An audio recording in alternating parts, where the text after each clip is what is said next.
Ads లేకుండా latest episode చూడండి. స్వామీజీని ఇంటికి పిలిపించాలని అమ్మతో చెప్పిందేమో. అందరి ముందు వాడు దొంగ స్వామి అని వసు ప్రూవ్ చేస్తుందేమో. అప్పుడు మన పరిస్థితి ఏంటి?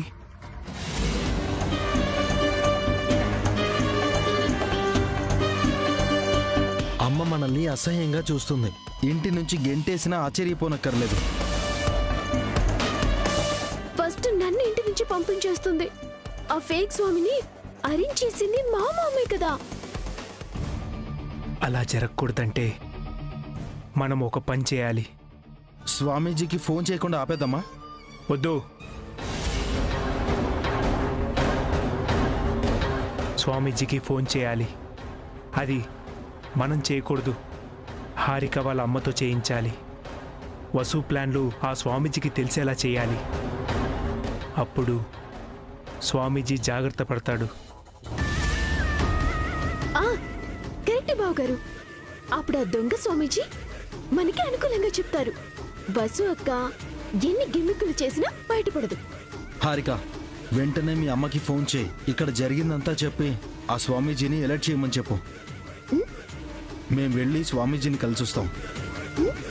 అన్నయ్య, నీకు వదిన మీద ఏమైనా డౌట్ ఉందా? లేదు. మరి వాటర్కి పక్కకెందుకు పంపించావు? నిజంగా వాటర్ తాగాలనిపించిందిరా, అందుకే పంపించాను. అయినా నా మీద ఒట్టు వేసిన దాన్ని నేనెలా అనుమానిస్తాను? ప్రాణం పోయినా పావని నోరు తెరిచి వసుతో ఏమీ చెప్పదు. నేను చెప్పలేదు శ్రీవారు. తమరే వసు గదిలో లేదనుకుని అన్నీ కక్కేశారు. నాకు భారం తగ్గించారు. ఇప్పుడే వెళ్ళి వసుతో మీ ప్లాన్ అంతా చెప్తాను. ఏంటక్క, మనం ప్లాన్ చేస్తున్నామని బావగారికి తెలిసిపోయిందా? అనుమానం వచ్చింది వసు. వాళ్ళు స్వామీజీకి ఫోన్ చేయకుండా హారిక వాళ్ళమ్మతో ఫోన్ చేయించి ఆ తర్వాత స్వామీజీని కలుస్తారట. నువ్వు స్వామీజీని ఇంటికి పిలిపించి వాడొక దొంగ అని, వాడు చెప్పినవన్నీ అబద్ధాలని, నువ్వు బిడ్డని కంటే అబీకి ఎలాంటి అపాయం రాదు అని అత్తయ్యకి ప్రూవ్ చేయాలనుకున్నావు. ఇప్పుడంతా రివర్స్ అయ్యేలా ఉంది.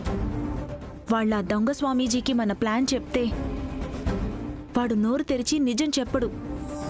ఇప్పుడేం చేద్దాం? వాళ్ళు చేయాల్సింది చేయనివ్వు, మనం చేయాల్సింది మనం చేద్దాం. వాళ్ళు ముందుగానే స్వామీజీని ప్రిపేర్ చేసి పెడితే మనం చేయడానికి ఏం ఉండదు కదా వసు. ముందు ఆ దొంగ స్వామీజీ మన ఇంటికి రానివ్వక్క. వాడితో నిజాలు ఎలా కక్కించాలో నాకు బాగా తెలుసు. జాగ్రత్త వసు, ఏదైనా తేడా వస్తే నీ కడుపులోని బిడ్డ. ఏం కాదక్క, మనం చేస్తుంది మంచి పని. దేవుడు మనకి తోడుగా ఉంటాడు. హారిక సంగతి ఏం చేద్దాం వసు? లేని కడుపు ఉన్నట్టు అందర్నీ మోసం చేస్తోంది. ఆ గుట్టు ఎప్పుడు బయట పెడదాం? ఫస్ట్ ఇష్యూ సాల్వ్ అవనివ్వక్క. నెక్స్ట్ టార్గెట్ హారికని. అందరినీ మోసం చేస్తున్న హారికకి స్ట్రాంగ్ గా బుద్ధి చెప్దాం. అభి ఏమంటున్నాడు వసు? చాలా హ్యాపీగా ఉన్నారక్క. అత్తయ్య నవ్వడం, నాతో కలిసి మాట్లాడటం ఆయనకి చాలా ఆనందంగా ఉంది. నాకు కూడా ఎంతో రిలీఫ్గా ఉంది. నువ్వు తలుచుకుంటే ఏదైనా సాధించగలవు వసు. ఆయన నువ్వు అత్తయ్య నా వైపు ఉంటే నువ్వన్నట్టు నేనేదైనా సాధించగలనక్క. అవును, నీ మీద బావగారికి, అఖిల్కి, హారికకి డౌట్ రాలేదా? ఆయనకైతే రాలేదు. ప్రస్తుతానికి నన్ను బాగా నమ్ముతున్నారు. ఒకవేళ రేపొచ్చినా నేను నీ వైపే ఉంటాను వసు. ఆయన మళ్ళీ మంచిగా మారే వరకు నేను మారను. అందరినీ మారుస్తానక్క. అందరూ సంతోషంగా ఉండేలా చేస్తాను.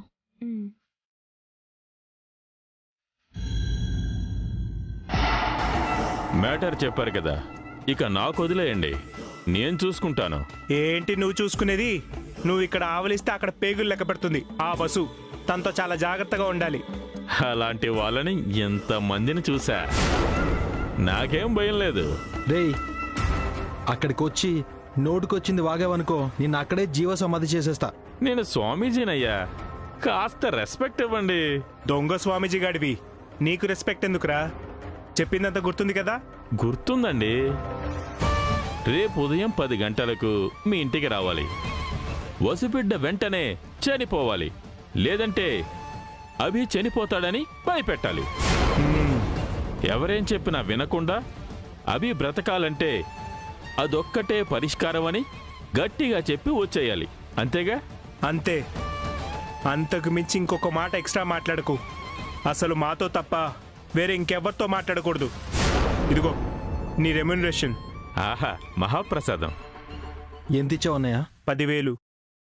వీడి చేసే ఆ తొక్కలో క్యారెక్టర్కి 10,000 ఎందుకన్నయ్యా? బాబు, క్యారెక్టర్ చిన్నదే కావచ్చు, కానీ చెప్పాల్సిన మ్యాటర్ చాలా పెద్దది కదా.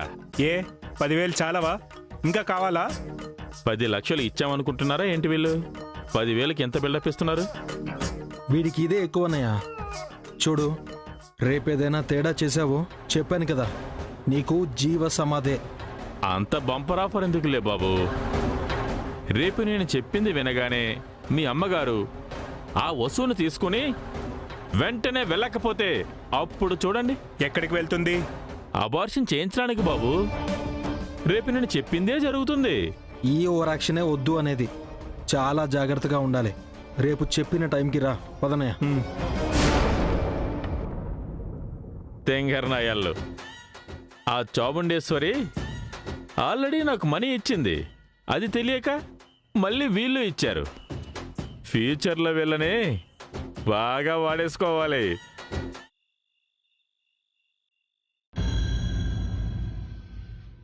రండత్తయ్య, రండి మావయ్య. అభి వసూలెక్కడా? అభి వసు, రా అభి, నీకోసం మీ అమ్మ కలవరిస్తోంది. కూర్చోండి అత్తయ్య, వడ్డిస్తాను. నువ్వే కూర్చో. ఈరోజు నేనే అందరికీ వడ్డిస్తాను. కూర్చో.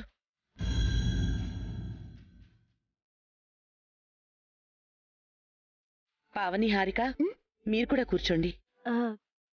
కూర్చోండి.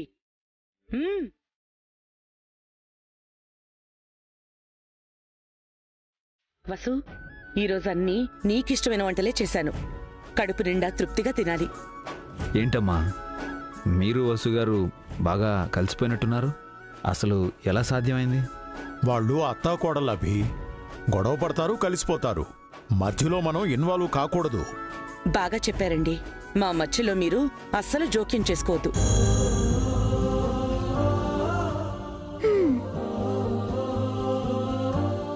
థ్యాంక్ యూ వసుగారు. ఎందుకు?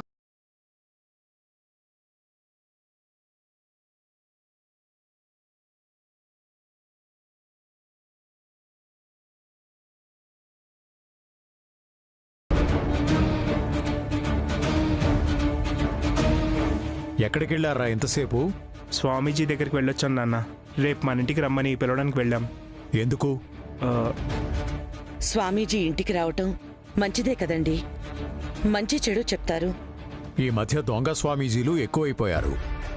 డబ్బుల కోసం అడ్డమైన మాటలు చెప్పి జనాల్ని మోసం చేస్తున్నారు.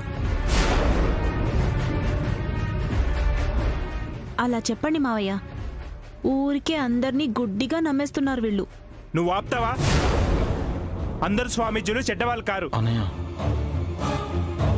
గట్టిగా అరవకన్నయ్య, నాన్నకి డౌట్ వస్తుంది. సరే, భోజనం దగ్గర గొడవ ఎందుకు? అందరూ వచ్చేసినట్టేగా. నేనింకా రాలేదన్నయ్యా.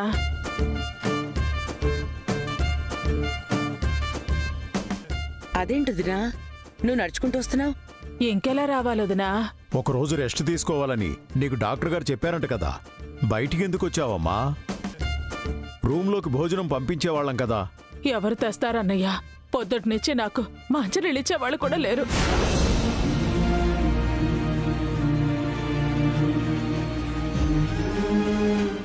అదేంటి అత్తయ్య, నిన్నెవరూ చూసుకోవడం లేదా? నేనేమైనా కడుపుతా ఉన్నానట్రా? నన్ను చూసుకోవడానికి ఉన్న గర్భసంచి కూడా తీసేశారు.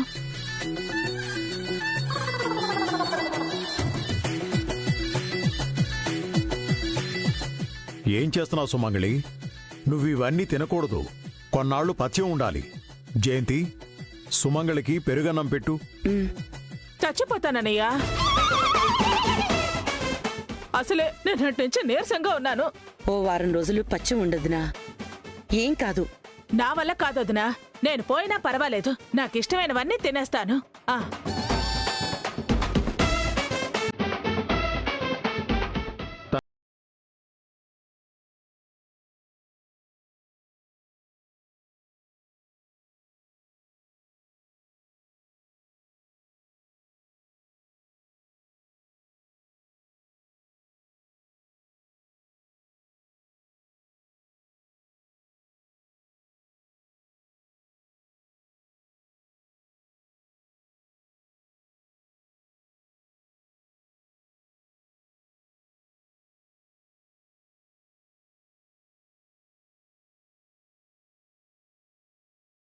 ఇదిగో కూర వేసుకో. వద్దత్తయ్యా. వద్దంటే ఎలాగమ్మా? తృప్తిగా కడుపు నిండా తినాలి అని చెప్పాను కదా.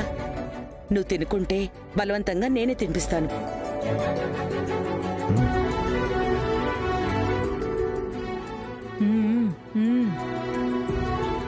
అలా కాదు, నేను తినిపిస్తాను.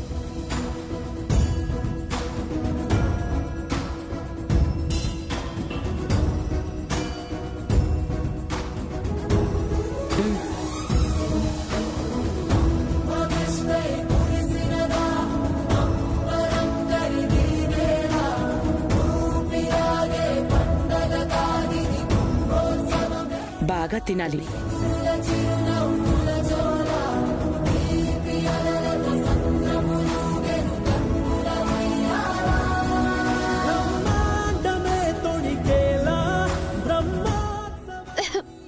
అయ్యో వసు, మెల్లగా మంచినీళ్ళు తాగు తాగు.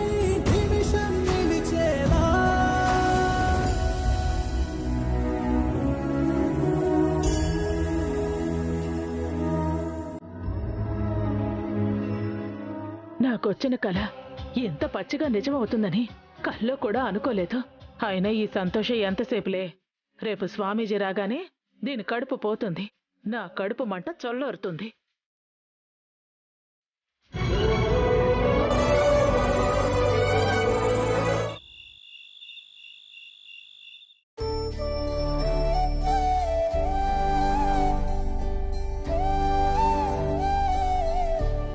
వసు, కుంకుమ పువ్వు కలిపిన పాలు తాగు. ఇదిగో ఎక్స్ట్రా కుంకుమ పువ్వు కూడా తీసుకొచ్చాను.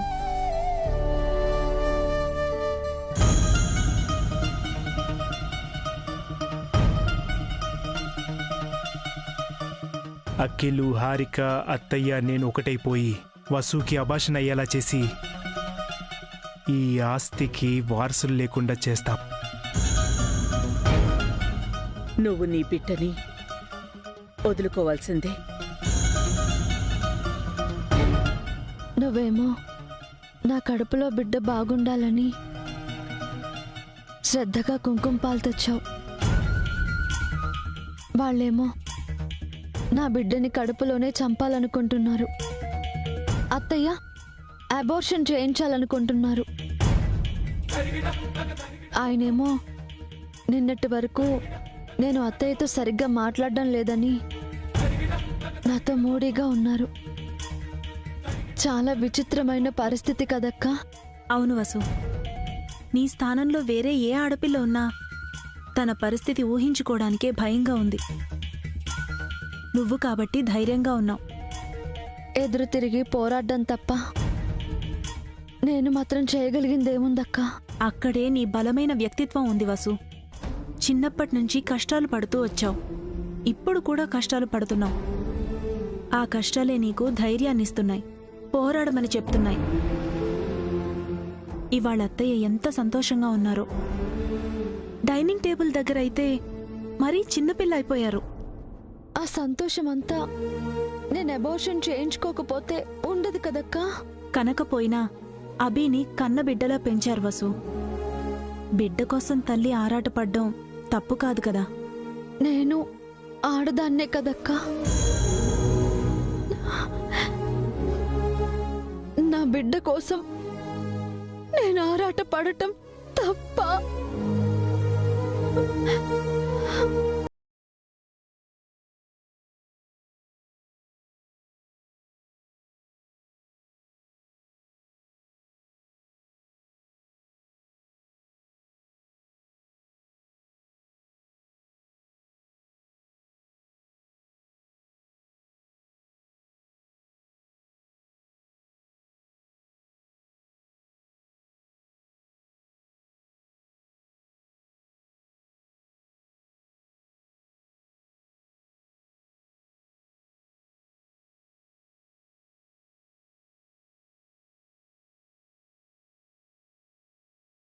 ఎన్ని కష్టాలు పడుతున్నాడు పాపం.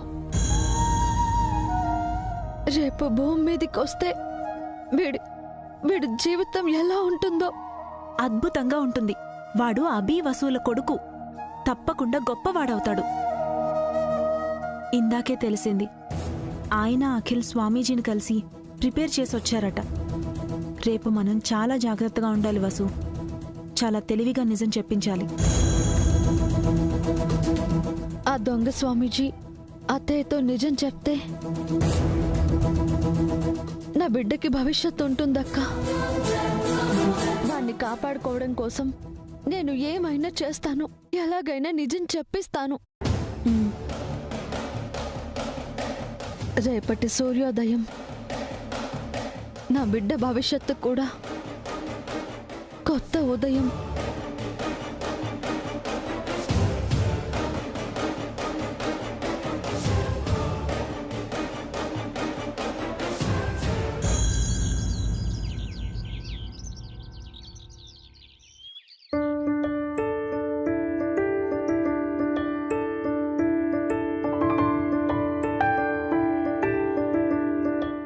అక్క, విడిపూలు ఎక్కడున్నాయి?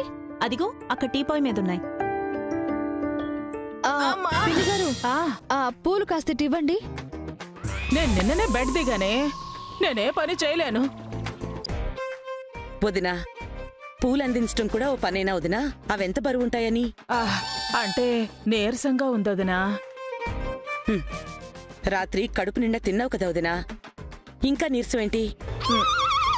అయినా కడుపుతో ఉన్న వసు హారికలే పనిచేస్తుంటే నువ్వు ఖాళీగా ఉంటావా?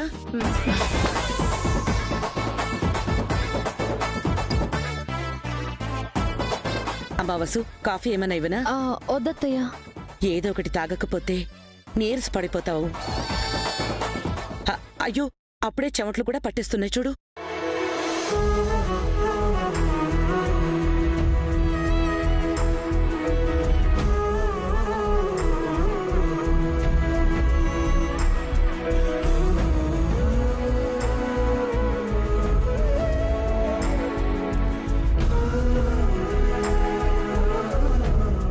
చూసారా ఆంటీ, నేను ప్రెగ్నెంట్నే కదా, నన్ను పట్టించుకోరేంటి? అంటే నేను ప్రెగ్నెంట్ కాదని మీకు తెలుసు, అత్తయ్యకి తెలియదు కదా. అంతా చూస్తున్నానే, చోళ్ళకు చూస్తున్నాను. ఆ దొంగ వెధవ స్వామీజీ కోసం ఇంత ఆర్భాటమా? చిన్నుడు పెద్దడు ఎక్కడా? పద పద పద.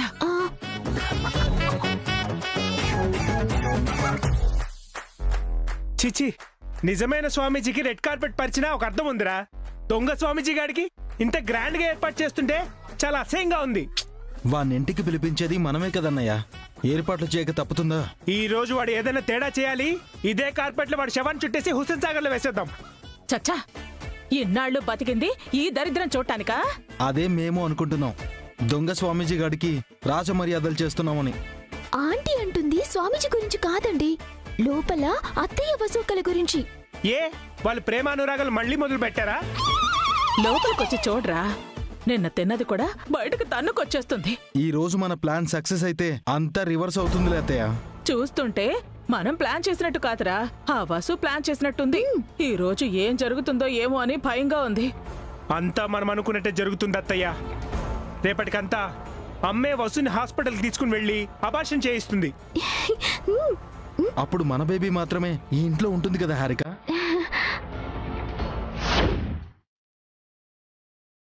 డైలీ టైంకి వసు గారు కాఫీ తీసుకొస్తారు కదా, ఈరోజు ఇంకా రాలేదేంటి? వసు, అభి కాఫీ తాగే టైం అయింది కదా, నువ్వు వెళ్ళు. పర్లేదులే అక్క, ఆయనే వెయిట్ చేస్తారు. ఎందుకు ఇలా నన్ను వెయిట్ చేయిస్తున్నారు? ఏంటి, మా మరిది గారిని వెయిట్ చేయిస్తావా? కావాలని చేస్తున్నావా? అవునక్క, నిన్న మొన్న ఆయన నన్ను కూడా ఇలాగే ఏడిపించారు కదా. కొంపదీసి వసు గారు నా పైన రివెంజ్ ఏమీ ప్లాన్ చేయట్లేదు కదా? ఆయనకు కూడా నేనేంటో తెలియాలి కదా. ఆ అభితో పెట్టుకోకమ్మా, తను ఆర్డినరీ కాదు, ఎక్స్ట్రాడినరీ. పోనీ నేనే కిందికెళ్ళి కాఫీ అడిగితే? అంతేం లేదు, కాఫీ కావాలనుకుంటే ఆయనే కిందికొస్తారు. బెటర్.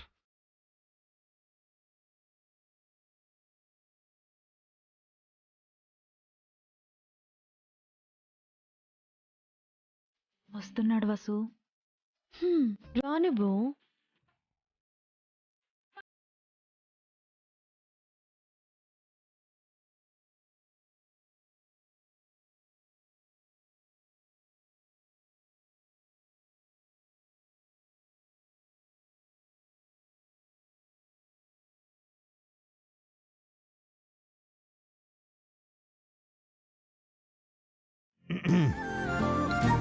అభి గొంతు సవరించుకుంటున్నాడు. కాఫీ కావాలని అడగలేక ఆ తిప్పలు.